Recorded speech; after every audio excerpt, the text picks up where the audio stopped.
Well, good morning, everyone. I will now call to order the Clackamas County Board of Commissioners business meeting for August 13th, 2026. County Administrator Gary Smith, you please call the roll for us today. Yes, thank you, Chair. First, our staff support today, County Counsel Billy Williams, Clerk to the Board Andrew Jaraki. Commissioners Helm and Schrader are out of the office today. There is still quorum present, and with that, roll call, Commissioner West. Here. Commissioner Savas. Present. Chair Roberts. Here, thank you. Would you please stand and join me in the Pledge of Allegiance? I pledge allegiance to the flag of the United States of America and to the republic for which it stands, one nation, under God, indivisible, with liberty and justice for all. Again, thank you everyone for joining us. And now before we move on for public communication, I'm going to ask Gary for some updates on our fire matter. Gary? Yes, thank you. Chair has approved adding this to the start of the agenda, a wildfire update on what's going on here in our county. Presenting is Daniel Neibauer, who's Director of Disaster Management. Go ahead, please, Daniel. Good morning, Chair and Commissioners. So since the last week, we actually have three new fires that are actually in our county, and I'll also provide some information on the Grasshopper Fire, which is in Wasco and Hood River County, but has been impacting our county. The three fires in our county are the Narrows Fire, the Austin Fire, and the Mitchell Fire. The Narrows Fire was detected Saturday, August 8th in the morning. It's burning in the 2020 burn scar on steep terrain and stumps and dead trees they call snags, burnt dead trees that are there. They've been using air assets to put water on that fire, and it has seen very little growth. It's at 1.5 acres. It's very difficult and unsafe ground to get to. They did have a crew go there, and I think they said that at one point they took about an hour to go 3/4 of a mile just with all the hazardous trees. So they've been primarily hitting it with the air, but there's very little available fuel around it. They don't anticipate that fire to grow much more. The next fire that started was the Austin Fire. That was detected Sunday, August 9th in the morning. It's just off of the Clackamas River Road, just southeast of Ripplebrook. Recently, an IR overflight of that area put that fire at 1,430 acres. It was estimated at 1,000 acres, but when they get the IR flights, they can get much more accurate with that. There was growth on that fire to the south and east, so the fire is a little bit bigger than that 1,430. I suspect the next flight we'll see will be around maybe a little under 2,000. This fire will continue to grow due to the availability of fuels there. That is not in the burn scar. There are available fuels there. Those fuels are dry. Right now, with the weather they're seeing, though, we're going to see terrain growth, which is going to be good because it'll be nice, slow growth. It slowly goes up a hill, occasionally rolls a couple fiery pieces down, but we're not seeing the winds that we would see that would drive that fire like we've seen in the Grasshopper Fire we saw in the 2020 fires. There are crews that are working to put containment lines around those yesterday, and as of yesterday, they're working to bring this fire under the same incident management team that's managing the Grasshopper Fire. This is partially because the incident management teams across the country are stressed. There's not many available, so they're beginning to combine fires, as we've seen in other places in Oregon. They're going to be bringing that team out of there, which will bring additional overhead assets and be helpful. They are putting air assets on this fire when they have the availability to do so. So we are seeing the growth of this fire limited to some of those, and there are crews on the ground that are working that fire. There is a level 3 evacuation zone around this fire at the request of the Forest Service to reflect their closure area. And it is fairly big, but that is a large portion to allow fire crews the ability to move around that fire freely without having to deal with public traffic. The PGE has a limited energization in this area that impacts mostly internal PG operations. There is one other customer in that area who has been notified and understands, and there are no changes to that evacuation zone, and that has been in place since August 10th, and there are no planned changes. The Mitchell Fire is a little bit north of the Austin Fire, and that was detected August 9th in the afternoon. It's located next to Shell Rock Lake and is about 5 miles northeast of Ripplebrook. There are smoke jumpers and other ground crews on this fire. When the Austin and Mitchell fires occurred, they took a lot of air assets and focused them on the Mitchell fire with the philosophy that if we can keep one fire small and we'll just be battling one fire, and they were fairly successful at that. The air attack kept that fire small. Was also lucky that it is near Shell Rock Lake, so they're able to get hose directly into that lake and put a hose around that fire and help keep it limited. So while there are fuels around that fire, they are not anticipating much growth of this fire either, given current weather conditions. There is also a level 1 zone that is, you can see it there just north of level 3 between the Mitchell and Austin fires, and that was at the request of the Forest Service to make sure that everyone camping and recreating in that area are aware. The Forest Service did go around to all those campgrounds and have made people aware in that area. So the larger fire, the one that you were briefed on last week, the Grasshopper fire, has grown significantly since last week, mostly due to winds out of the west. This fire is now about double from what it was last week at over 85,000 acres. The significant growth of that fire has been to the east from a couple of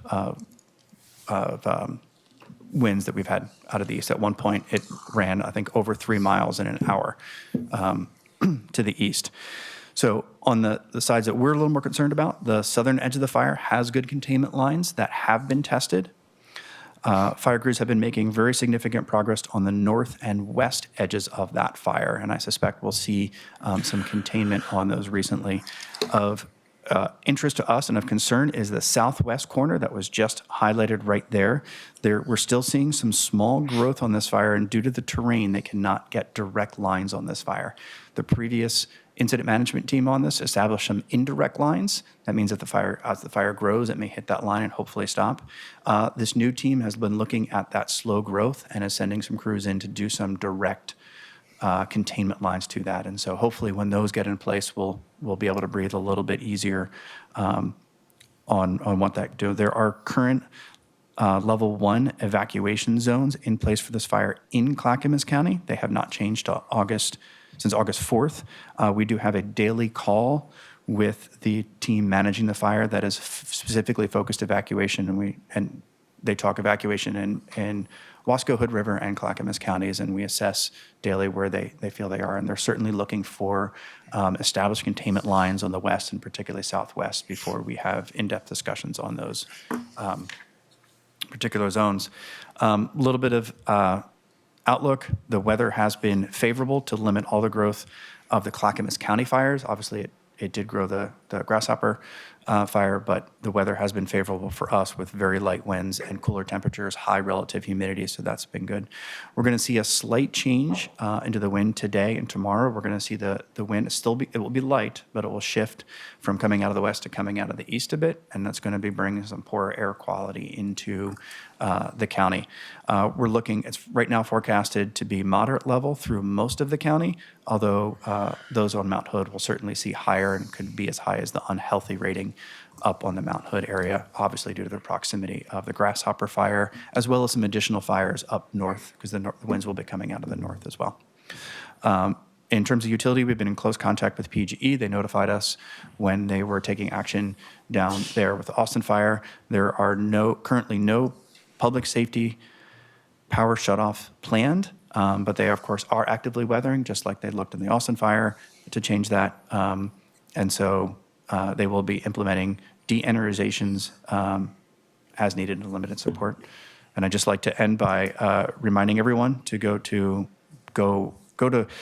ClackGoPrepare.org and sign up for public alerts. That is the easiest way that we can notify the public of an incident, and of course, is to know your roads and prepare your go kit.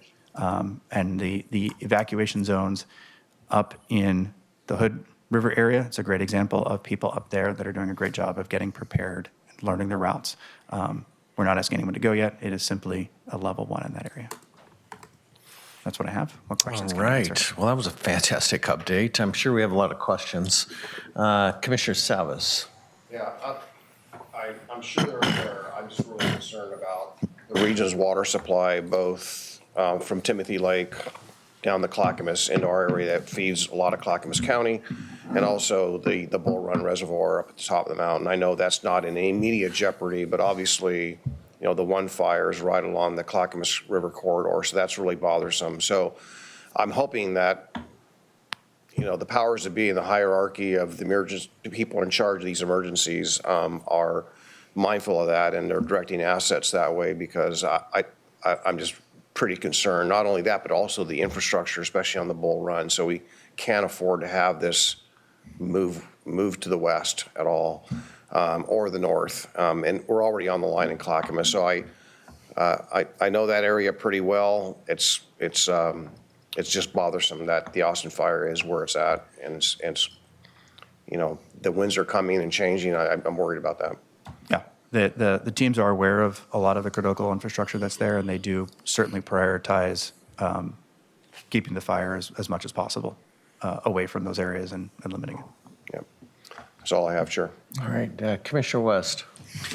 Yeah, this is, some good news. I appreciate that, but just a little perspective. You told us that Grasshopper Fire alone was about 85,000 acres.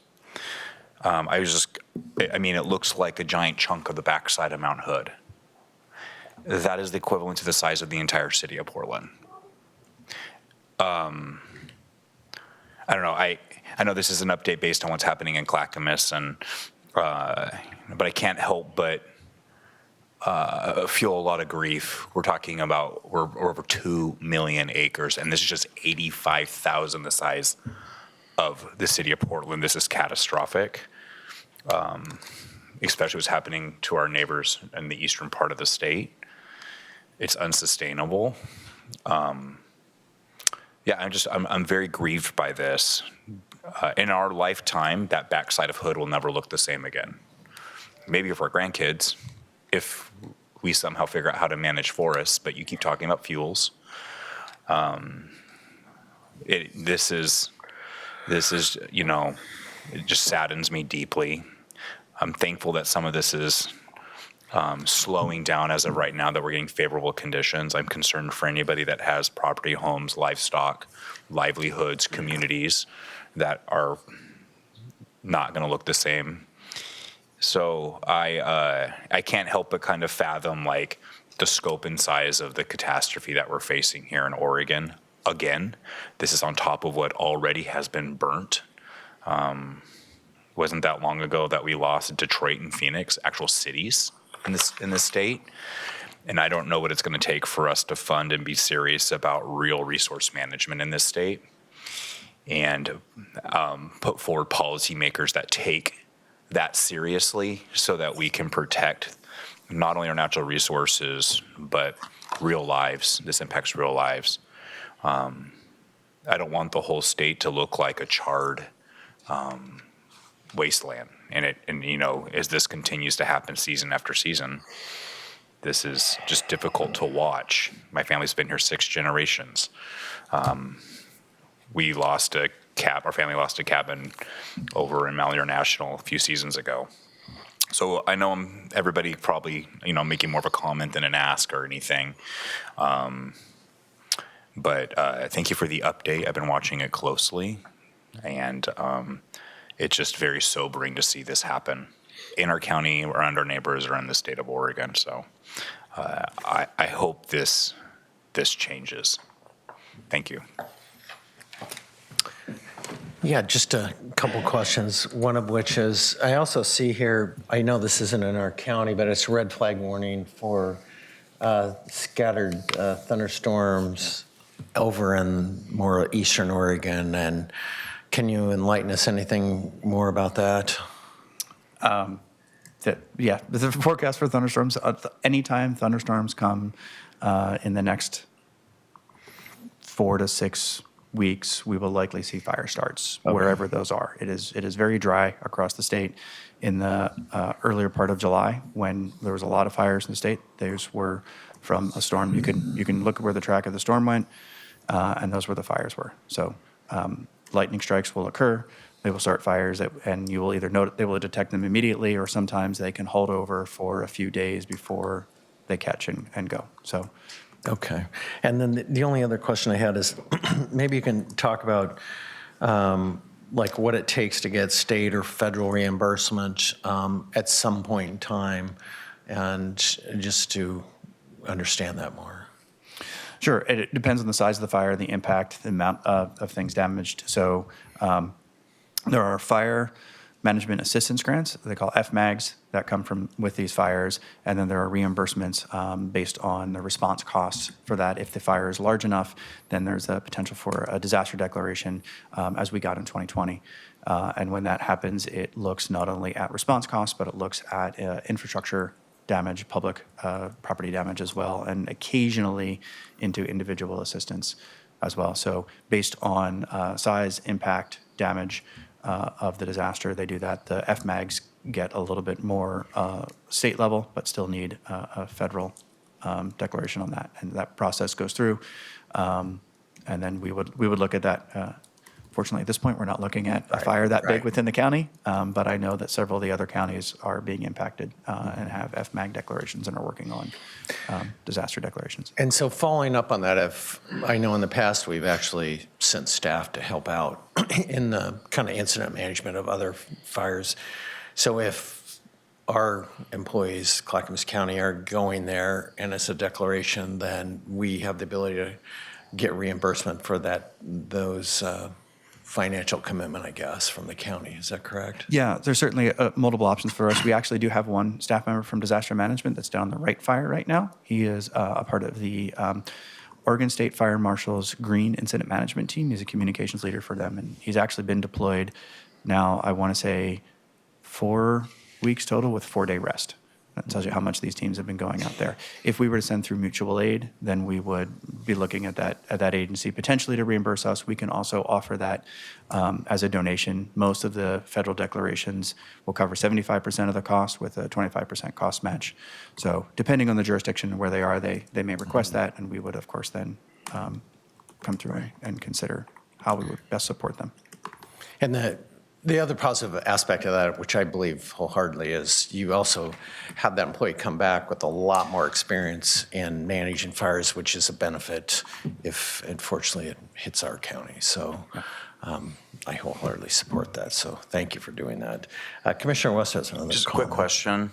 I just had conversations throughout the state, and I'm wondering do we know the causation of the fires that are approaching our county? Were all of these weather-related events, or are some of these non-weather related? Do we know that? As far as I know, the Fire Service has requested investigators, but I don't know. You don't know? They don't you have, don't know? They haven't made a determination, no. Okay, do we track that? Sure, we will look at it and we stay in touch with them and look for determination. Some of the larger fires, it's been determined a good portion of the ones that I've seen have all been lightning strikes. For us, they've Not for, I don't know for us. The investigators have been requested and evidently are coming, but they haven't made a determination for the fires within Clackamas County yet. Okay, thank you. All right. If there's no other questions, we don't need any board action.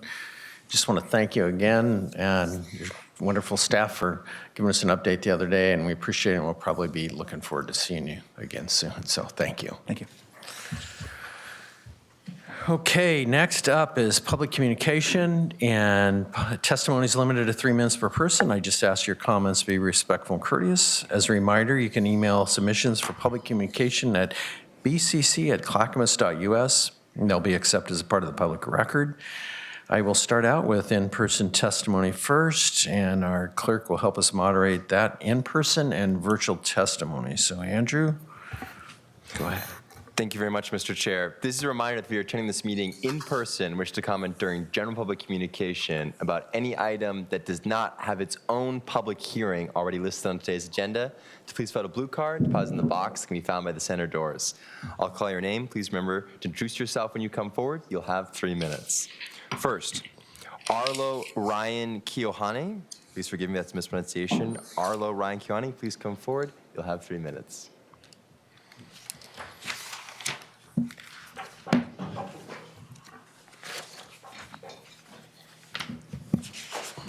Arlo Ryan Cohane, Oak Grove.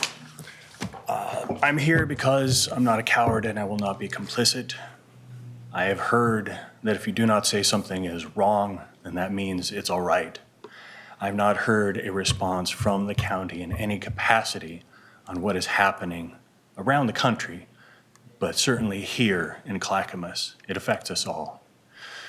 And what I'm talking about specifically is ICE being used as a force against citizens and non-citizens alike. And that's only part of the problems that I and other people are seeing. And I just want to plead with you. Words would be a start, but having a plan, having actions, having things for citizens to know, for having residents to know will keep them safe and keep me and my family and you and your family safe, because this does not seem to be getting better.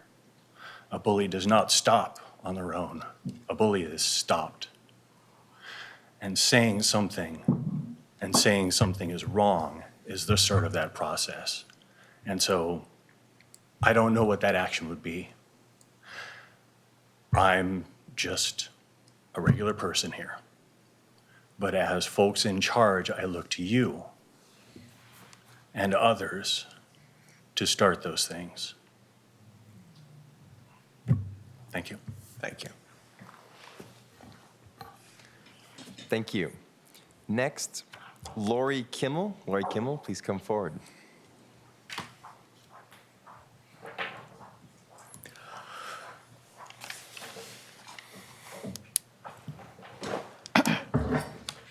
Good morning. My name is Lori Kimmel, South Clackamas County, and I'm here to speak regarding the road paving in my neighborhood. We did not receive adequate notice. I came back from vacation, and there was signage stating that this summer there would be paving on the Leland Road project. But there wasn't any contact information on it where we could find out the schedule. And I called the county road department on the 5th of August at 11:32 hours. And I usually give them a couple days to respond back. I never received any response.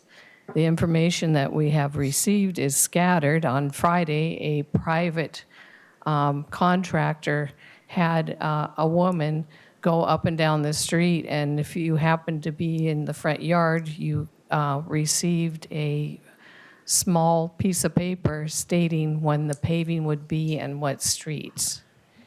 And this morning, they started work at 6:57 a.m.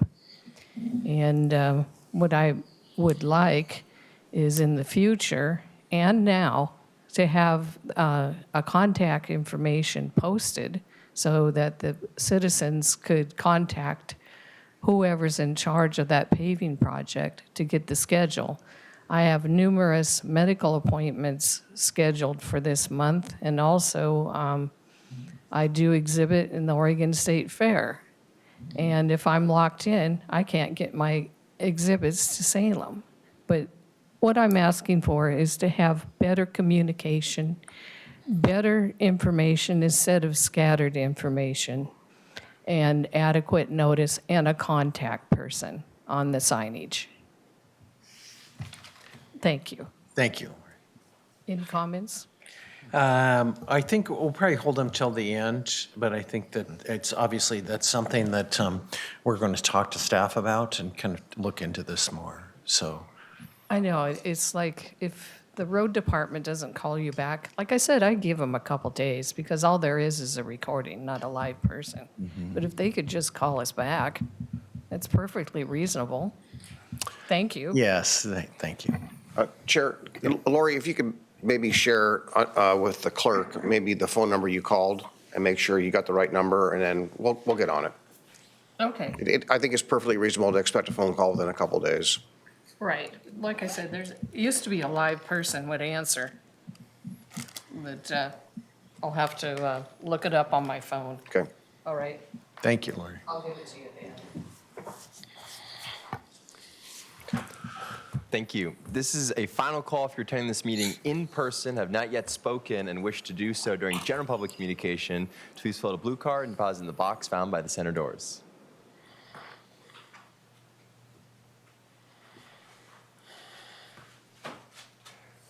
Mr. Chair, seeing no other members of the public physically present who wish to comment during general public communication, with your assent, I'll move to those attending virtually. If you're attending this meeting virtually and wish to comment during general public communication and not about any item that already has its own public hearing on today's agenda, this is your opportunity to please raise your hand.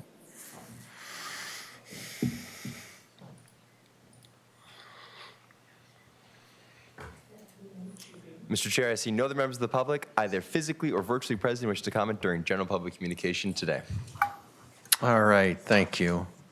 And also, Dan, thank you for contacting Lori. You're on top of it. I appreciate it. He's so bad on top of it. He is on it, this last issue we're addressing. So with that, I'll now close the public communication portion and turn to Gary as to what do you have next for us this morning? Thank you, Chair. You have I'm two sorry. public hearings.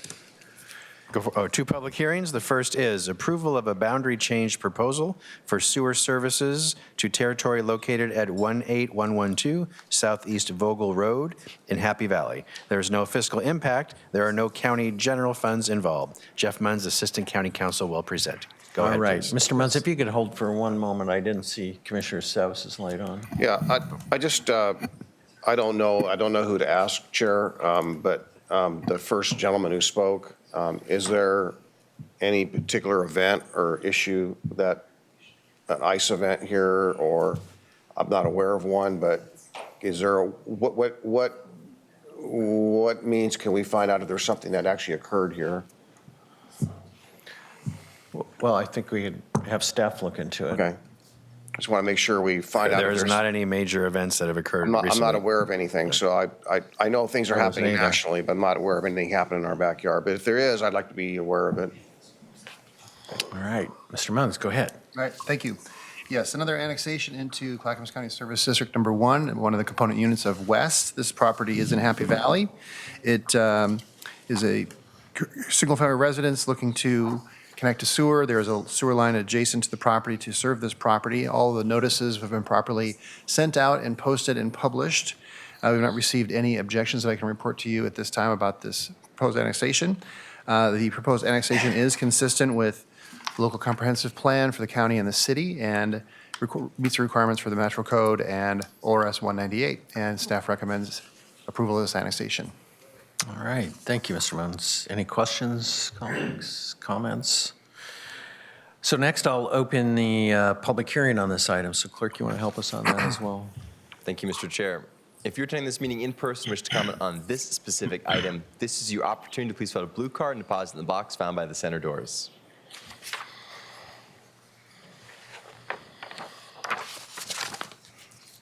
Seeing no members of the public physically present who wish to speak, Mr. Chair, with your assent, I'll move to those attending virtually. If you're attending this meeting virtually and wish to comment on this specific item, this is your opportunity to please raise your hand.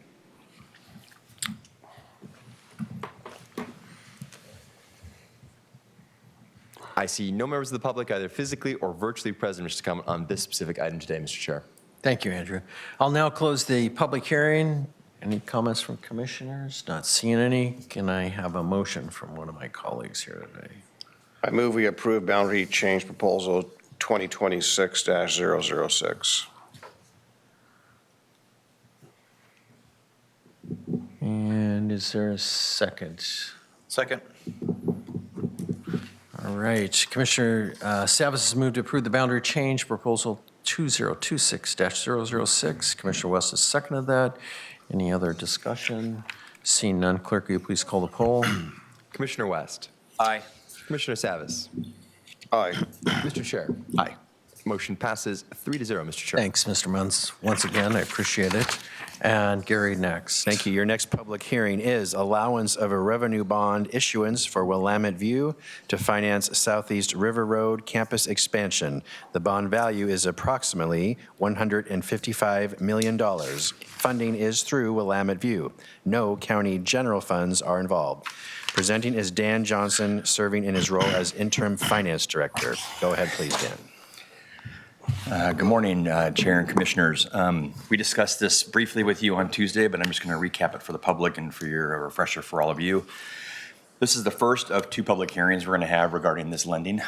Essentially, it's a project by Willamette View known as the Skyline. It's a 92 unit apartment complex they're looking to construct and associated amenities. Essentially has a total project budget of about $155 million. Looking to be constructed in September of 2026 through December of 2028.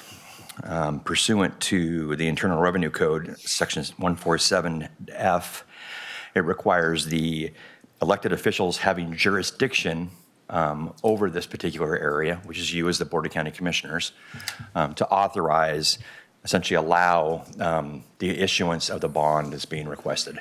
The next public hearing that we will be having, you'll be assuming the role of the hospital authority, which then also authorizes the issuance of the bond and the lending.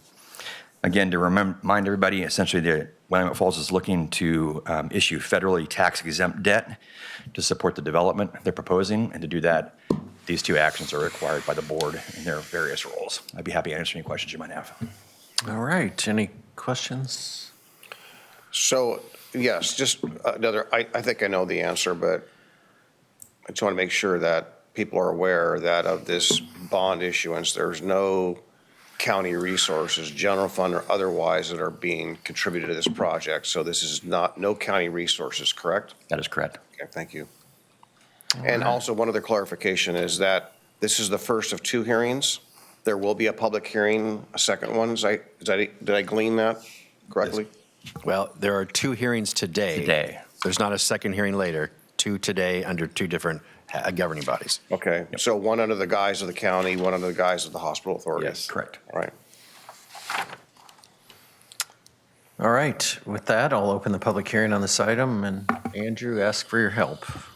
Thank you, Mr. Chair. If you're attending this meeting in person and wish to comment on this specific item, this is your opportunity. Please fill out a blue card and deposit in the box found by the center doors. Seeing no members of the public physically present wish to comment on this item, Mr. Chair, with your assent, I'll move to those attending virtually. If you're attending this meeting virtually and wish to comment, this is your opportunity to please raise your hand.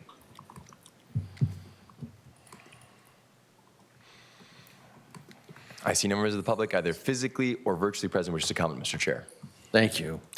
All right, I'll close the public hearing portion and give commissioners a chance to comment. I see Commissioner West has a question or comment. Go ahead, sir.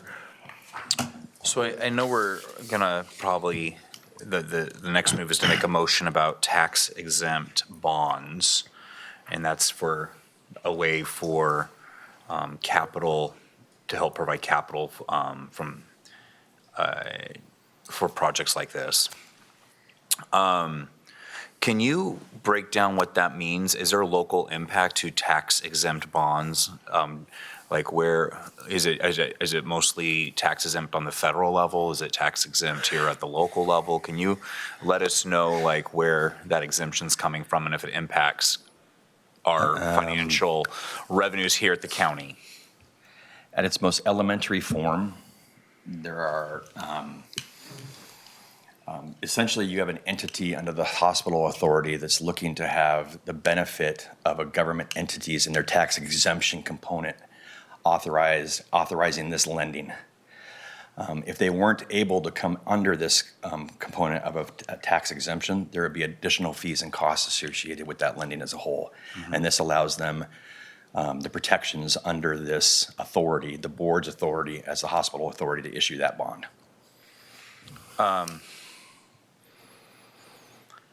So it's a built-in tax advantage for the capital improvement. Tax advantage, it's a project cost advantage with the tax exemption, correct? Okay.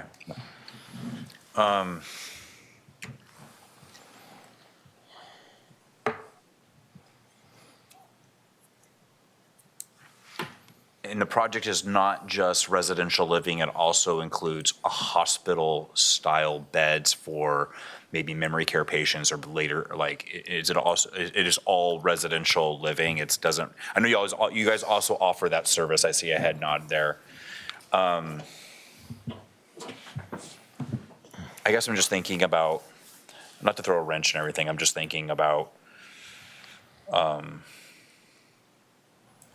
leave it at that. I am concerned with the lack of like affordable housing stock for the seniors that are living on the fringe here. Mm-hmm. And, this thing will probably pencil out with or without a tax-advantaged bond for the builder. And I don't begrudge them at all for building and growing their revenue and their business and for having a profit motive. I don't begrudge that. But I am concerned about the need, if there's going to be a tax advantage, the argument could be made is for a different population of people that truly are on the verge of homelessness or housing. If we give a tax advantage, or we authorize today a tax exempt revenue bonds, is that the right mechanism or revenue to have that tax advantage given? Just looking at, and does that impact us directly, and how many, is it just, is this the common way of doing this, or is this the best way of doing this, or is this necessary? So it kind of has my thoughts and my wheels turning, and you actively see that happening here on the dais. I'll support this today, but, I think our priority, if we have to prioritize the type of housing, that is a highly at-risk population we're trying to help support. I think that this is for a population of people with a lot of assets and resources that aren't on that same fringe and verge of being not having a home and being priced out of their homes. And, so I'll support this, but it just makes my feelers go up a little bit, my antennae go up a little bit when I see tax exempt, right, or getting a tax advantage for a population potentially that doesn't need it. So I'm not going to pretend to be the utmost expert on this particular topic, but I will tell you the tool is disposed to other interests of other entities that may want to bring up similar requests of similar nature. And so it's not solely targeted towards projects of this nature that you're seeing today. So essentially, if there was another entity who was looking to fill another role within another type of project, they could approach the board, county commissioners, and staff and discuss opportunities for financing as well. So. Okay. Great, thank you, Dan. Commissioner Salas. Yeah, I have a question. I know we discussed part of this on Tuesday, and I think the theme that Commissioner West is sharing is one that we discussed a little bit on Tuesday. But from a tax standpoint, normally I know that people would like to have interest-free debt, but tax-exempt debt is different. And I have two questions. Question number one, does Willamette View pay property taxes? Yes. Okay, I see a representative in the back shaking his head up and down. So, in the affirmative, that Yes. Willamette View does pay taxes. So my second question is that if this was not tax exempt debt, where would those taxes appear? Yes. I know we have to think, I think sometimes, don't say globally, but we look at the big picture. And I ask this question only because on the consent agenda is a $50 million thing we're going to approve here related to health insurance for the jail at the county. And that's paid for with general funds, which are derived from property taxes. So, but I won't go there at this moment. We'll keep it focused. Yes, good morning, Chair Roberts, members of the commission. My name is Carol McCoog. I'm a lawyer with Hawkins, Delafield, and Wood, and we serve as bond counsel to the county.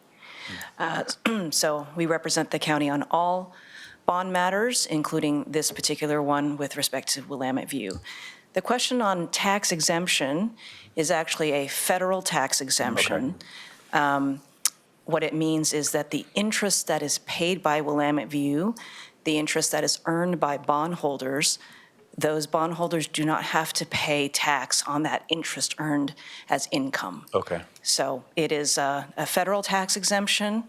Also, for any bonds issued through the state and any entities of the state, such as the county, personal income tax, state of Oregon personal income tax, should an individual purchase the bonds, they would not have to report that income, the interest as income for purposes of state of Oregon personal income tax. So there is generally the benefit of a federal income tax exemption also for Oregon personal income tax for anyone who holds those bonds. And what that means is those bondholders, because they don't have to pay tax on that interest income, will ask for a lower interest rate on that financing, and that's the benefit that goes to the borrowers for that lower tax-exempt interest rate. And there's no direct impact to the property tax collection Correct. associated with the project. To the county? That's right. Okay. Yeah. Okay. Okay. That answers my, thank you. No, I very much appreciate that. And I think also just, I honestly agree with my colleagues, just that as countywide, we're looking at a variety of senior options. And I feel like we can't have enough of all of them right now. So, and that you're are a 501c3 that meets those nonprofit guidelines that I know you have to do. So I think that's the other piece that I noticed. And I also want to say just that on another front, I have been working with another group that is working on more low-income housing for seniors. So I'm very excited about some other options in the county that we're looking at, and can't wait to have some of that information come forward. So I think it's, agree, we just literally cannot have enough of senior housing. So thank you very much. Can you comment? Quick bond question. Yeah. What's the structure in which they're repaid? So they're municipal bonds, right? Yes. So are they, are we paying a bank? Is it, like, can you break down like that, help me understand the primary structure of repayment to the bond and what that looks like? Sure. So the bonds are sold to investors across the country, whoever's interested in this tax-exempt type of investment. The bonds are issued by the county, and there's a loan agreement between Willamette View and the county that essentially says we will make that debt service payment. Okay. So they're not general obligation or revenue? No. Are they revenue? No. No. I mean, they're a revenue to the extent that they're paid for from the revenue of those loan payments from Willamette View. From Willamette View? But they're Okay. not revenues of the county. Okay. Thank you for It giving is, me. it isn't backed, I'm going to make sure we're clear for Yeah. one more thing. It's not backed by the good faith and credit of the county. That was my Correct. next question. Correct. Yeah. Right. Correct. It's backed by the good faith and credit of the organization? That's right. So is the taxpayer, because our bond, does a risk come to the taxpayer at all? No. No. Okay. Thank you for helping me understand. No, it's been like a quiz. All right. Well, thank you for being here for us today. So with that being said, is there a motion on this matter? I move we allow the issuance of tax-exempt revenue bonds by Willamette View. I'll second. All right. Commissioner Savas has moved to allow the issuance of tax-exempt revenue bonds by Willamette View. Commissioner West has seconded that motion. And is there any further discussion or comments? Seeing none, clerk, will you please call the poll? Commissioner West. Aye. Commissioner Savas. Aye. Mr. Chair. Aye. Motion passes 3-0, Mr. Chair. Right, thank you very much. So now I'll recess as Board of County Commissioners, convene as a Hospital Facility Authority of Clackamas County. And we're going to go to the next step of this. Gary? All right, this is the same topic, but your meeting as the Hospital Facility Board of the county. This is a public hearing, authorization of a revenue bond issuance for Willamette View to finance Southeast River Road campus expansion. Bond value is approximately $155 million. Funding is through Willamette View. No county general funds are involved. Team, go ahead and restate the issue. Essentially, we're here under a different authority from the Board of County Commissioners, looking for your authorization to approve the bond resolutions attached to the materials before you today. It's for the project we just discussed, which is headed by Willamette View. We'd be happy to answer any questions you might have. And out of the chute is Commissioner West. Go ahead. Why does this fall under the Hospital Facility Authority for us to vote on today? Why? Why is the second vote happening like this? So the Hospital Facility Authority under the Oregon statutes is the body that has the authority to issue this type of bond. But we're not doing any hospital beds or care beds within this development. Right, the definition of hospital within the statutes is very broad, and it encompasses this type of senior living facility. Independent living is proposed. Okay. Thank you. It just seems, it feels weird that we're doing this under this is like, these are basically apartments. Yeah. It's not I'll the just- housing authority that would step in? It's like, it's the hospital authority, not the housing authority, if this is housing based? Correct. Housing has another definition for it. For this, how this is done, okay. Yeah, just want to say the hospital facility, the hospital authority that was created, I was here when it was created, so it was for this, precisely for this purpose, and as was stated, that definition is broad. Okay. And to get the root of your question, I think you're having us assure to you that this project as proposed qualifies for this. and it Correct. does. Yes. Correct. Okay, thank you. Intuitively, I would have assumed housing authority, but okay, yeah. All right. Next, we open the public hearing on this item. Clerk, can you help us there? Thank you, Mr. Chair. If you're attending this meeting in person, wish to comment on this specific item, this is your opportunity. Please fill out a blue card and deposit in the box found by the center doors.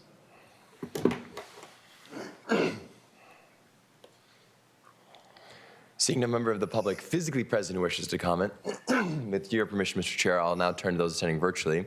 If you're attending this meeting virtually, this is your opportunity to please raise your hand if you wish to comment on this specific item.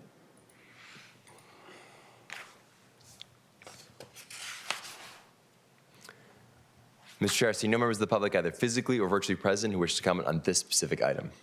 All right, procedurally, I'll close the public hearing. Look to see if there's any other comments. There's none. May I have a motion from one of my colleagues? Chair, I move that we authorize the insurance of tax-exempt revenue bonds by Willamette View. You meant to say issuance. Did I say that wrong? Yeah, you said I insurance. did say it wrong, sorry. I move that we authorize the issuance of tax-exempt revenue bonds by Willamette View. What did I say? Insurance. Insurance, oh, issuance, yes. And second? Second. All right. Commissioner West has moved to authorize the issuance of tax-exempt revenue bonds by Willamette View, and Commissioner Savas has seconded that. Any further discussion? Seeing none, clerk, will you please call the poll? Commissioner Savas. Aye. Commissioner West. Aye. Mr. Chair. Aye. Motion passes 3-0, Mr. Chair. All right, moving right along, I'll adjourn as the Hospital Facility Authority of Clackamas County and reconvene as Board of County Commissioners. Gary? Thank you. Next is the consent agenda for the Board of County Commissioners. Andrew, would you please read the consent agenda? Consent agenda for the Board of County Commissioners. Item A, elected officials. 1, approval of previous business meeting minutes for the Board of County Commissioners. 2, approval of a personal services contract with NAFCare EverHealth for comprehensive correctional medical, dental, pharmaceutical, and mental health services at the Clackamas County Jail. Total agreement value is $50,561,697.36 for 5 years. Funding is through $12,640,424.34 of public safety local option levy funds and $37,921,273.02 of budgeted county general funds. B, technology services. 1, approval of purchase order with Dell Marketing for Adobe software license renewal. Purchase order value is $180,235.30 for 1 year.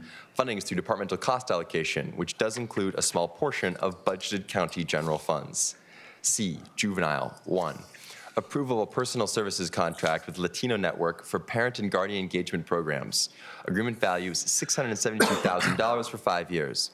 Funding is the Oregon Youth Authority. No county general funds are involved. 2, approval of an intergovernmental agreement with Clackamas Educational Services District for grant funds to support an education and employment coordinator position. Grant value is $43,000 for 1 year. Funding is through Clackamas Educational Services District and the Oregon Youth Authority. No county general funds are involved. D, Health, Housing, Human Services. 1, approval of pharmacy services agreement with the Kroger Company for use of Fred Meyer prescription drug dispensation locations. Agreement value is $200,000 for 5 years. No county general funds are involved. 2, approval of an amendment with the City of Gladstone for a mental health services coordinator. Amendment value is $18,000 for 6 months. Total agreement value is $118,000 for 2 years. Funding is through opioid settlement funds. No county general funds are involved. 3, approval of an intergovernmental agreement from Oregon Health Authority for problem gambling prevention services. Agreement value is $58,000 for 1 year. Funding is through the Oregon Health Authority. No county general funds are involved. 4, approval of a revenue amendment with the University of Oregon for community dispute resolution training programs. Amendment value is $46,000 and no time increase. Total agreement value is $168,160 for 1 year. Funding is the University of Oregon. No county general funds are involved. 5, approval of an amendment to a revenue agreement with the Oregon Housing and Community Services Department for revised rapid rehousing eligibility. Amendment value has no fiscal impact and duration of 1 year. Total agreement value is $912,170.91 for 3 years. Funding is the Oregon Housing and Community Services Department. No county general funds are involved. 6, approval of an amendment to a revenue grant agreement with Oregon Housing and Community Services for Oregon Rehousing Initiative funding. Amendment adjusts scope without fiscal or time impact. Total agreement value is $1,709,812.09 for 2 years. Funding is the Oregon Housing and Community Services Department. No county general funds are involved. 7, approval of a revenue grant agreement with Oregon Housing and Community Services for the statewide shelter program. Agreement value is $2,664,992 for 15 months. Funding is through Oregon Housing and Community Services. No county general funds are involved. 8, approval of an amendment to a subrecipient agreement with Senior Citizens Council of Clackamas County for older adult services. Amendment value is $50,000 for 1 year. Total agreement value is $580,100 for 4 years. Funding is through the Federal Older Americans Act and $50,000 of budgeted county general funds. 9, approval of an intergovernmental agreement with the Oregon Criminal Justice Commission for the Second Chance Employment Recidivism Reduction Program. Agreement value is $398,919 for 15 months. Funding is the Oregon Criminal Justice Commission. No county general funds are involved. 10, approval of an amendment with Greater New Hope Family Services for continuation of culturally specific case management services. Amendment value is $653,207 for 1 year. Total contract value is $1,306,414.10 for 2 years. Funding is through Supportive Housing Services Measure funds. No county general funds are involved. 11, approval of a grant application to the United States Department of Housing and Urban Development for Continuum of Care programs. Total grant value is $8,647,652 for 1 year. Funding is the United States Department of Housing and Urban Development and a required match that includes $115,742 in budgeted county general funds. E, Transportation and Development. 1, approval of a resolution declaring the public necessity and purpose for the acquisition of rights-of-way, easements, and fee property, and authorizing good faith negotiations and, if necessary, condemnation proceedings for the Sunnyside Road and 142nd Pavement Overlay and ADA Ramp Project. Project value is $11,935,000. Funding is through County Road Fund. No county general funds are involved. 2, approval of an intergovernmental agreement with TriMet for a cloud-based transit signal priority system. Agreement value has no fiscal impact and a duration of 10 years. No county general funds are involved. 3, approval of funding agreement with Willamette Falls Locks Authority for a non-competitive grant. Funding agreement value is $70,000 for 1 year. Funding is through Oregon Lottery dollars. No county general funds are involved. 4, approval of a contract addendum with CityGov app for mobile and online permitting inspection. Addendum value is $319,656 for 5 years. Funding is through permitting revenues. No county general funds are involved. 5, approval of a public improvement contract with Sierra Santa Fe for the Oak Grove area chip seal project. Contract value is $599,507.77 for 4 months. Funding is through county road funds. No county general funds are involved. 6, approval of a goods and services contract with Contech Engineered Solutions for culvert fabrication for Bear Creek Culvert and Malala Ave Shoulders project. Contract value is $255,715 for 1 year. Funding is through the Community Road Fund, Countywide Transportation System Development Charges, and the City of Malala. No county general funds are involved. 7, approval of a public improvement contract with North Santiam Paving for the Markham Paving Project. Contract value is $1,326,411 for 4 months. Funding is through county road funds. No county general funds are involved.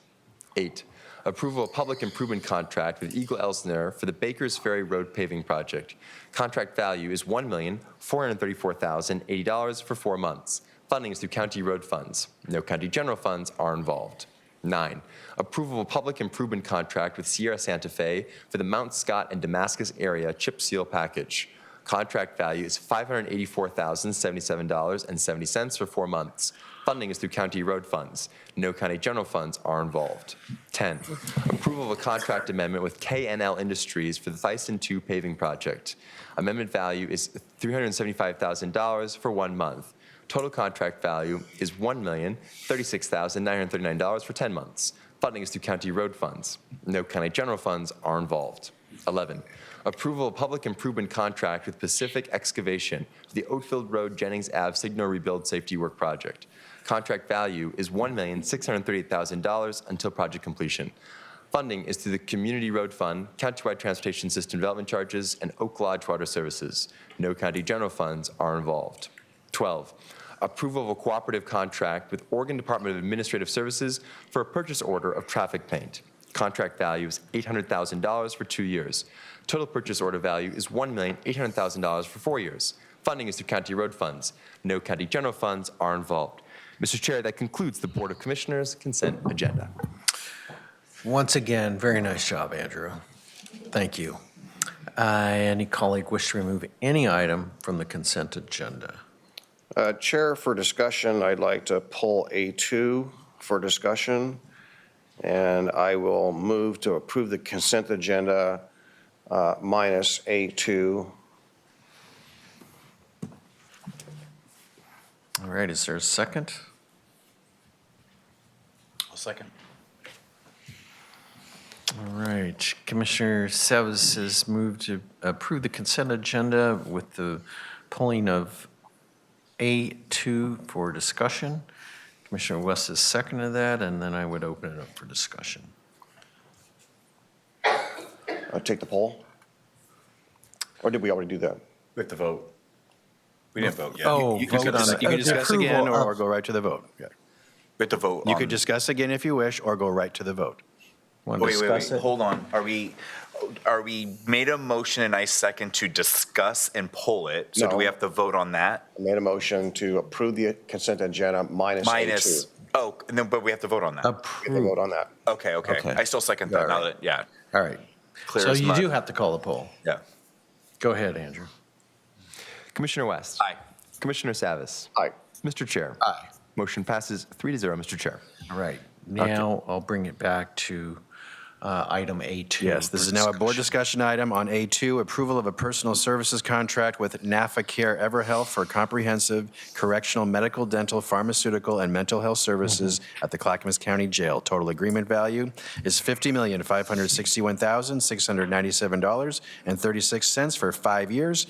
Funding is through $12,640,424.34 in public safety local option levy funds and $37,921,273.02 in budgeted county general funds. Now up for your discussion. Yeah, Chair? Yes, go Yeah, ahead. so thank you for accommodating that. I'm bringing this up, I intend on supporting it. I read through it, clear, there's an option there. We're approving a 1-year contract with 2 options to approve a 2-year addition. So they could go for 5 years. This total amount, it reflects what that would cost if it went for the full 5 years. My concern, and the reason I brought this up, is whether or not we pass the levy, right? Because part of this is funded but with the levy, and that's spelled out here. And I am also aware, reading through the packet, that this is based on 500 jail beds, right? So for example, this was a smaller county that only had 100 beds. The insurance would probably be much less. This fee would be much less to buy that service. This is 500 beds. So I guess my question is, and again, maybe there's no one here to answer the question, because I don't recall how many jail beds were assigned to the levy, right? I am sure that the $12,640,424 reflects those additional beds provided by the levy. But in the event the levy doesn't pass, I am curious of how that would mean that either we continue to provide the insurance and house those beds or renegotiate it if indeed we reduce the amount of beds in the jail paid for by the levy, and make people aware that that will equate to more early releases. And Chair, with your background as sheriff in the past, do you recall what that number of jail beds are that are paid for by the levy? Was it 86 or? I thought it was 90. Yeah, I think we want to have somebody from the sheriff's office address that issue. I don't want to speak out of turn, and there's a lot of variable factors that perhaps go into this. Let me give you an example. There's people are arrested, they're put in sometimes a holding cell, they're released. That might not be a bed, but yet it's providing health care. So when they say that, the calculations could be in a variety of ways, and it's been a while. So I would not want to speak without kind of getting some advice on that. Gary, do you have a comment about that? Well, Patrick Williams from the Sheriff's Office Finance Team happens to be online just in case, so he can speak to you right now if you'd like that answer. Oh, is that all right? That'd be informative. Okay. Patrick, go ahead, please. Patrick. Great. Thank you, Gary. Can you hear me? Yes. Great. Thank you. Good morning, board, chair and the board. So there is a negotiable part of the contract that's dependent upon the amount of jail beds that we anticipate having or are having, and that could reduce the cost of the contract. So it is dependent upon or it could reduce our annual cost. It is dependent upon the number of adults in custody at certain points. And my apologies, I don't know off the top of my head when those reviews could happen quarterly, semi-annually, or annually. But there is a portion of the contract that allows us to renegotiate depending on the amount of adults in custody. All right, thank you, Patrick.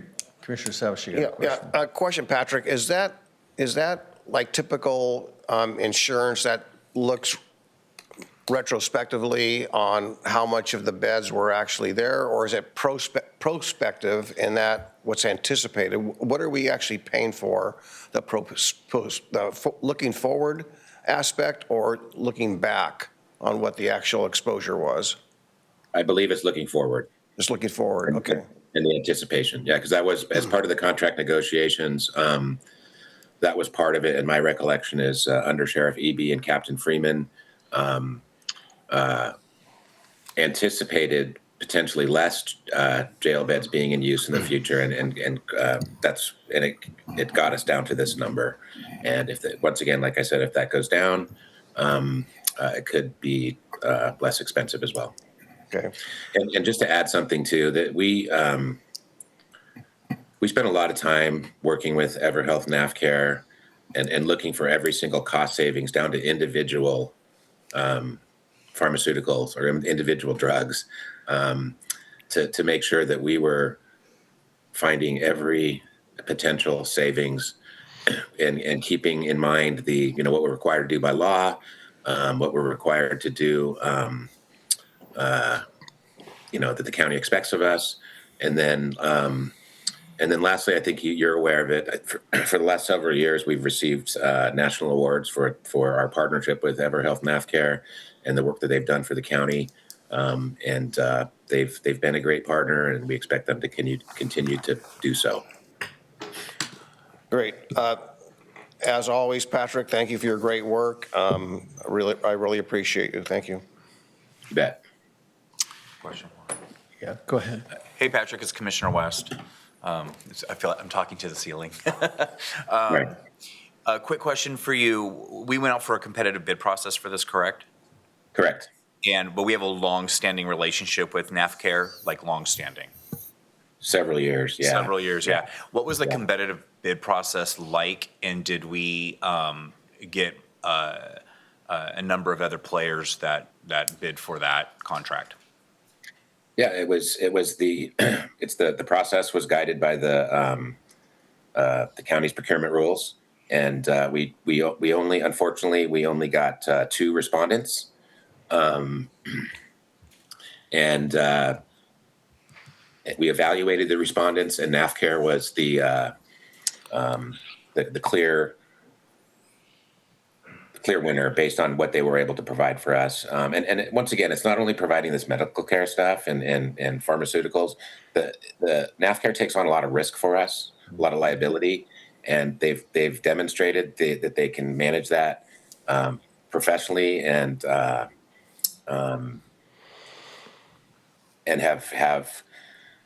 have worked through a lot of issues with the county and or with us.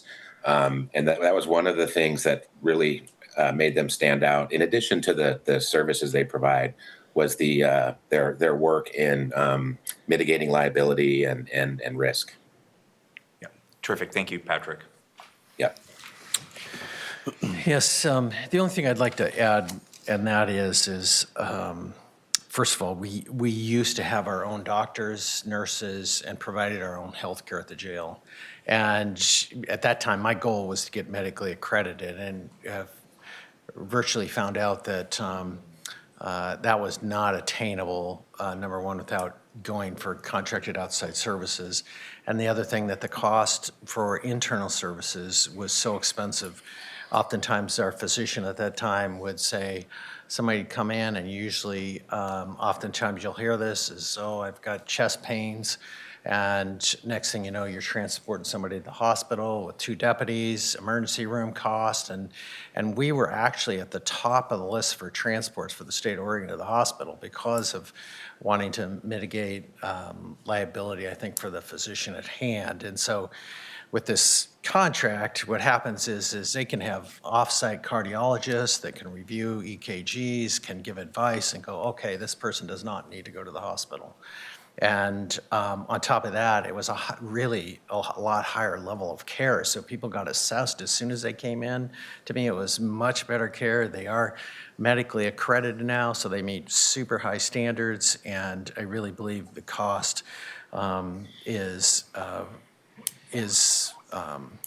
at the best level we can. And I just want to highlight the other thing that oftentimes happens, and I think people aren't aware of that, is if somebody does come into the jail and just say, for example, they need dialysis, we're responsible for that. And we have to take them to dialysis, or we have to take them to special care outside of that. And those costs can really, unfortunately, skyrocket. And oftentimes that population that we serve there are not necessarily always the healthiest. And so I believe the Sheriff's Office and others have done a good job on managing this, and NAFCare has kind of stepped up and provide that. And following up on the last thing that was mentioned too is it is a high risk liability that they're absorbing, because this population is also at high risk for a number of issues. So anyway, I see Commissioner Savas has a comment. Go ahead. Yeah, Chair, I appreciate that, and thank you for adding additional information to this. I just want to make it clear, I'm not questioning this agenda item. I'm not questioning the need for the insurance. I'm not questioning the competency or the services provided. None of that. It's more trying to draw attention, honestly, to the plight we're going to have if we lose the public safety funding of the levy in May when we put it back on. I'm just trying to take this opportunity to let people know that law enforcement and public safety is an expensive line of work. We all know that. I'm not sure the public understands that. So I think this is an opportunity to at least shed light on, we got to be mindful of this. And also, this is a 5-year contract. Granted, there's off-ramps, but it is a 5-year contract, and we've got just really a matter of months before the funding for the levy expires. So, you know, we're going in with a little bit of risk on the assumption that we're going to pass it in May, and I'm hoping that we put a full-scale effort forward so that we can continue to provide and pay for this insurance. So, Chair, I move we approve agenda item A2. I will second. All right, Commissioner Savas has moved to approve agenda item A2. It's been seconded, Commissioner West. Any further discussion? Seeing none, clerk, will you please call the poll? Commissioner West. Aye. Commissioner Savas. Aye. Mr. Chair. Aye. Motion passes 3-0, Mr. Chair. And thank you, Patrick, for paying attention and being available at such short notice. We sure appreciate it. All right, Gary, looks like I now need to Yes. all right, recess as the Board of County Commissioners, convene as the Service District Number 5, Street Lighting Board of Directors. Gary. Thank you, Chair. This is the consent agenda for Service District Number 5. Andrew, would you please read the consent agenda? Service District Number 5, Street Lighting Board of Directors Consent Agenda. Item A, approval of a board resolution to certify the 2026-2027 assessment roll for the Clackamas County Service District Number 5 street lighting. Total assessment value is $2,416,452.92. Funding is through ratepayers. No county general funds are involved. Mr. Chair, that concludes the Service District Number 5 consent agenda. All right, any directors wish to remove any item from the consent agenda? Chair, I move that we approve the consent agenda for Service District Number 5 as read. Second. All right, Director West has moved to approve the Service District Number 5 consent agenda as read. Director Salvis has seconded that. Any further discussion? Seeing none, clerk, will you please call the poll? Commissioner Savis. Aye. Commissioner West. Aye. Mr. Chair. Aye. Motion passes 3-0, Mr. Chair. All right, we're moving right along. I'll adjourn as a Service District Number 5 Street Lighting Board of Directors, convene as the Water Environment Services Board. Gary. Thank you. Next is the consent agenda for Water Environment Services. Andrew, would you please read the consent agenda? Water Environment Services Board of Directors Consent Agenda. Item A, approval of a contract amendment with Carlo Engineers for additional design services to the Clackamas Area Interceptor Improvements Project. Amendment value is $602,395.22 and no time increase. Total contract value is $5,422,463.65 for 4 years. Funding is through Water Environment Services Sanitary Sewer Construction Funds. No county general funds are involved.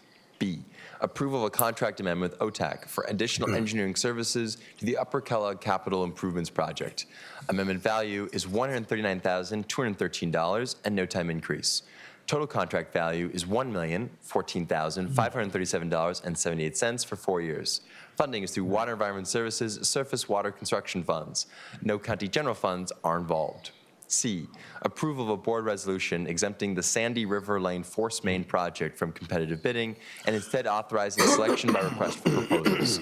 No fiscal impact, no county general funds are involved. D, approval of a contract with Connell Construction and Demolition Corporation for emergency temporary pipe protection on the Sandy River Lane Force Main project.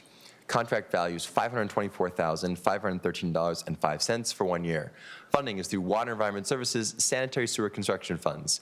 No county general funds are involved. Mr. Chair, that concludes the Water Environment Services consent agenda. All right, time for comment by directors or wish to remove something. I see Commissioner Salvis's light's on. Go ahead. Yeah, Chair, I don't wish to remove anything, but I do have a quick question. I just want to make sure the administrator recalls my request from Wes for some answers, and I've made requests in the past, and some of those have been fulfilled. I want to make sure this one is.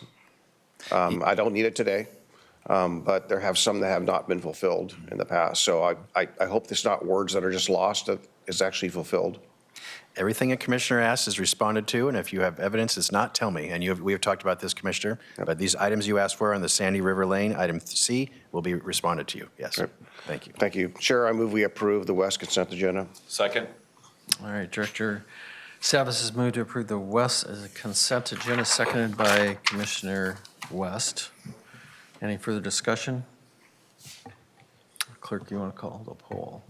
Director West. Aye. Director Savis. Aye. Mr. Chair. Aye. Motion passes 3-0, Mr. Chair. All right, I'll now adjourn as the Water Environment Services Board of Directors, reconvene as the Board of County Commissioners. Gary. Thank you. Next is County Administrator Update. That's me. I'd like to recognize our incredible employees. During my update today, I want to honor our Clackamas County Office of Tourism, which is also known as Oregon's Mount Hood Territory. Part of our tourism team's roles is to partner with other regional chambers of commerce to support their work. And we received here at the county a nice, incredible note from the Chief Executive Officer of the Canby Area Chamber of Commerce, who wrote, "Thank you to the tourism team for your partnership and help promoting our wine and art walk. Our statistics are great, and I look forward to working again with you next year as we plan on making this a legacy event for Canby. There aren't enough words to capture how truly grateful I am to work alongside each of you. Thank you for all you do promoting our communities and keeping tourism and economic growth on the forefront. Our small businesses in Canby are so grateful, especially during this challenging time when sales are unseasonably low. Thank you to Shatrine Craig, who's the CEO of the Canby Chamber, who sent that note, and thank you to our tourism team led by Lizzie Keenan for their outstanding work every day. Thank you. Next, Commissioners, as you know, you are about to go on a board recess for 3 weeks. Part of that is your normal August recess, but also due to travel schedules, there will not be quorum of the board for next week. Therefore, the board is on recess from August 17th through September 8th. There are no board meetings on August 20th, August 27th, or September 3rd. The next board business meeting is Thursday, September 10th. Finally, Andrew Jarocki. So Commissioners, you know, today is Andrew's last day at a business meeting as clerk to the board. Andrew is pursuing some great professional development opportunities outside of Clackamas County. I want to thank Andrew for your incredible service to our organization and especially what you do here as clerk to the board. He does a lot behind the scenes that you probably never see or know, but especially his role here supporting you, Commissioners, and the organization, clerking your meetings. He is quick and smart and funny and very, very detailed on the Zoom. He has a whole setup here that no one sees. The Zoom meetings, logging everything decision you make, putting things on the website, making those graphics, which is really very helpful, Andrew, to the board and the public. What are you doing, Andrew? Sit up here. The camera wants to see you.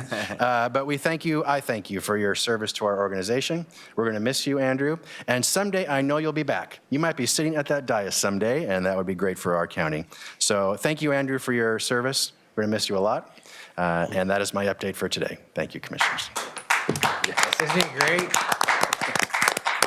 I think maybe that's, as far as Commissioner communication, I'll give you each a chance, but I think right now, just kind of taking a moment and talking about Andrew and what an incredible asset this young man is to the county. And I will just tell you, every time I walk down the hallway, I see him behind his computer working.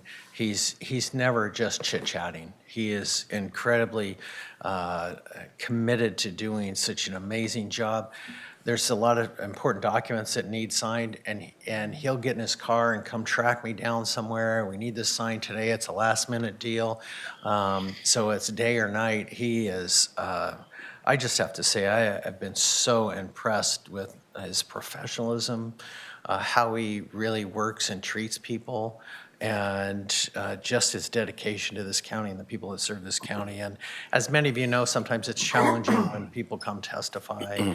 And he's very gracious and kind, and sometimes saying, your 3 minutes is up, and helps move this forward so everybody gets their chance to talk. But I just want to tell you personally, it's been such an incredible honor to work with you. I am honestly sad to see you leave, but I'm also happy for you kind of moving on in your next endeavor. And I have no doubt you're going to be successful. I'm probably going to see you on television somewhere.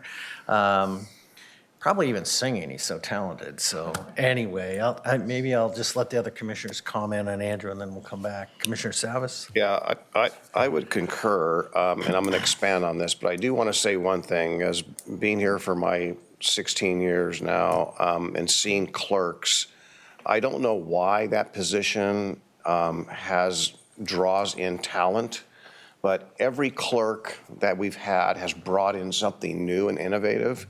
And so I want to just say, shout out to all the clerks past, but Andrew, you have raised the bar as the others, but you raised, and Gary spoke about it. I think that your ability to track the meetings and then put on the screen and highlight the areas that are being spoken to, you are articulate, you are a great communicator. You're going to do well. You're going to go far. I just want to say thank you for your service. Thank you for raising the bar. You're going to be a tough act to follow.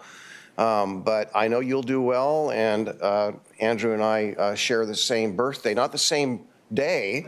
You're much younger than I am, but we share the same birthday. I didn't know that till just recently. But again, congratulations on your next venture, and we appreciate you. Commissioner? Well, congratulations. You've done a phenomenal job for the county, and your demeanor, your cadence, your professionalism, your wit and humor has been great to work with. You were an easy fit to the culture here. Now, the sad part is that we're losing you because you have been so fantastic, and we never want to lose great people. But this does sound like a fantastic opportunity for you, and I look forward to seeing newer and greater things from you. I don't know if the public knows this, but Andrew has a quite accomplished resume, and so we were lucky to have him for the time that we did. His educational background, his work within this field, his Midwest demeanor has been really great for the county. And so, Andrew, I know that I hope to stay in touch with you, and I know that wherever you're going is quite lucky. So thank you for your service to Clackamas County, your great ability to interact with the public. And not all of our meetings are as boring as this one. Some of them get a little spicy, so but we don't always talk about bond and tax exemption and things like that. Sometimes it's a little different. So I appreciate you, and I wish you the best. Congratulations. All right. Thank you again, Andrew, and we'll refer over to Commissioner Communications, so start off with you. Yeah, last week I made a mention of the Office of the Independent Internal Auditor and made a request that we bring back maybe an educational work session to talk about the role and the guidelines and how their code of ethics are typically, how they're adhered to, what they are, and, you know, our role or not our role, frankly, as a political organization when it comes to allowing, again, the independent internal auditor. And I didn't foresee that when we had our retreat and we established our priorities, I didn't foresee the consideration, but we did pass a goal, or not a goal, but a priority of building public trust through good government. And a trust is something that we always have to work on. I believe it's something that is needs continuous improvement. Even the office the internal auditor and the treasurer's office, all of our departments, I think we all strive towards continuous improvement. But I think this would be when we pass the one with regards to, you know, how we govern. You know, when I looked at this way back when I promoted creating the Office of Internal Auditor, because we didn't have one. We didn't have one at all. There was a lot of things that were missing, but I did check around the state, and I did see, you know, obviously some counties have elected internal auditors, independent internal auditors, which somewhat has more protections. And, you know, it is, so not that I'm rethinking per se that we ought to visit that, but I think it's something that we could talk about as a work session if we did have something to discuss that. We don't have the deep bench for our population that we ought to have. We at least need one additional internal auditor, but to me, my point here is really the independence and the sanctity of the office, and I want to make sure that's adhered to. So I'm wondering if Commissioner West would join me in helping staff put that work session together as a request from the board, as opposed to just from one person. And, you know, no urgency, you know, obviously we're gonna be out, but there's no urgency. But I think that educating ourselves and the public on how and why that the office and the people within there, again, have that independence to do their work, their important work. So that's what I have for today. I know that we've got a break coming up. I know that I will be in town. I know I will be working. I know that my phone will ring every day. I'll be looking at county emails every day. Maybe I'll find a day or two to take a break. But there's just a lot of work that's been done that's underway that still requires my attention. Unfortunately, some of that is with ODOT. Some of that is with some of the other boards I serve on. So that there will still be work to be done during that time. So I just wish everyone the safe holidays. I hope that and I also want to wish the best to our emergency workers, firefighters, everyone else out there that are fighting these wildfires. We certainly know we had a loss. We lost a firefighter to an accident. My condolences and concerns to the families, and also the firefighters themselves that feel that is a personal loss because they feel they lose a family member. So it's, they're out there protecting us, not unlike our law enforcement individuals as well. So acknowledgement and thank yous to all the people around the state that are fighting these fires. Chair, I yield back. Yeah, thank you, Chair. I would concur everything that Commissioner Savas just said, and especially regarding our firefighters. There's been a number of losses due to these firefighters, and so that's somber, and we stand with the families and our deepest sympathies to them. A big RPOC meeting last night. I was there. I submitted a letter to RPOC that's on the record addressing a few issues. There's some tensions kind of building up within RPOC for the public's edification. RPOC is the Supportive Housing Services Oversight Board, for which I sit for the County of Commissioners on trying to bring oversight and some reforms to the Supportive Housing Services funding. And so there are a number of elected officials, mayors, service providers, metro councilors, Mayor of Portland, the Mayor Buck out of Milwaukee.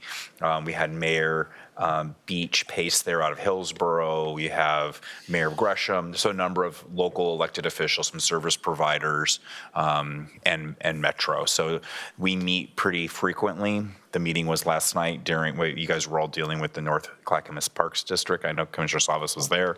I was dealing with Metro and SHS.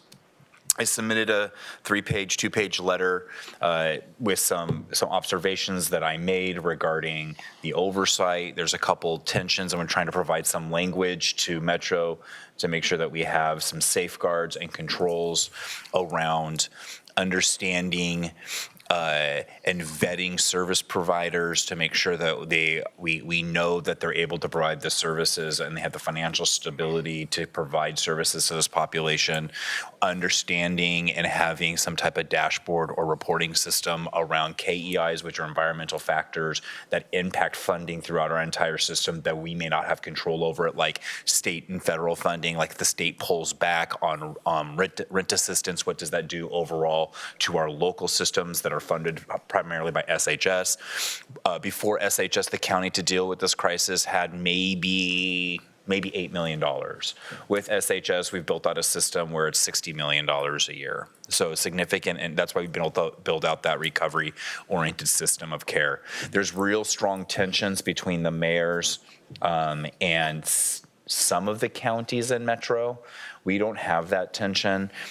They want to be seen as stakeholders and partners and then have some localized funding that reimburses them or helps address specific issues within their city.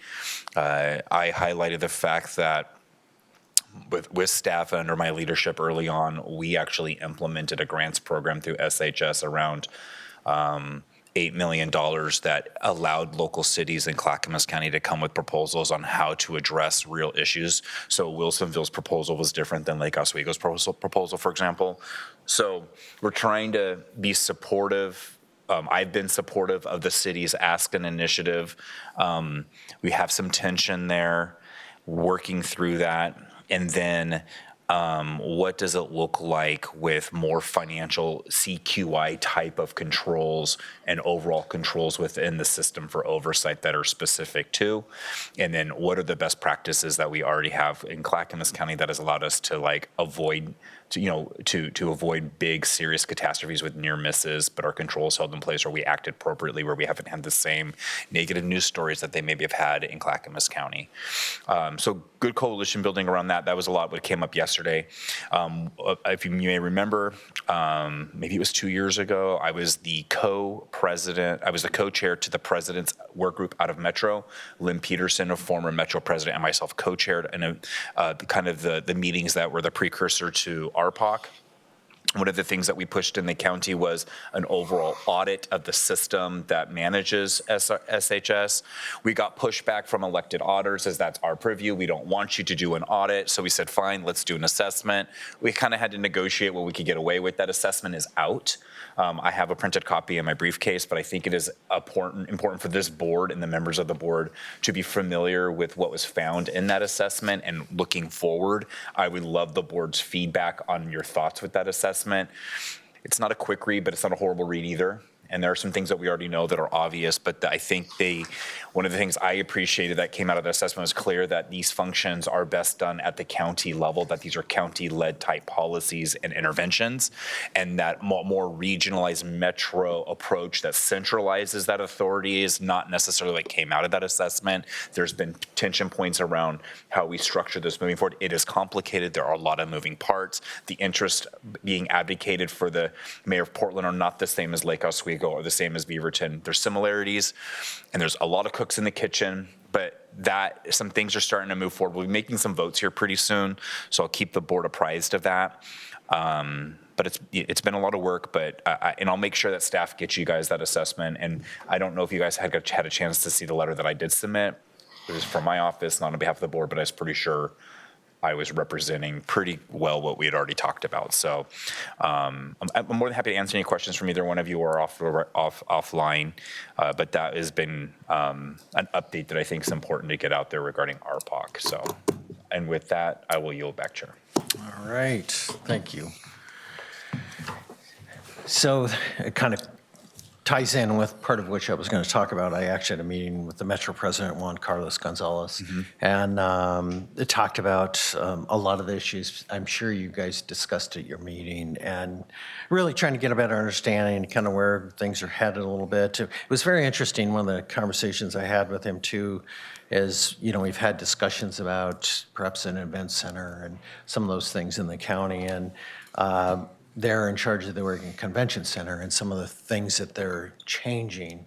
And one of the big things he said, you really have to look at it as a concept that an event center, or whatever you want to call it, is an economic driver because it supports all the things. Oftentimes, that facility itself might not generate a ton of money, but what it does is it really is an economic driver for the area. And so they're switching some of the stuff there, which I thought was very interesting, is kind of more some sports activities and some remodel down there for different types of, whether it's basketball or volleyball, and creating that, which I know in one of the parks up in Happy Valley that thing is booked all the time, as many parks are. So anyway, it was an interesting conversation, a lot of the data and research they've done about that. So I've had conversations.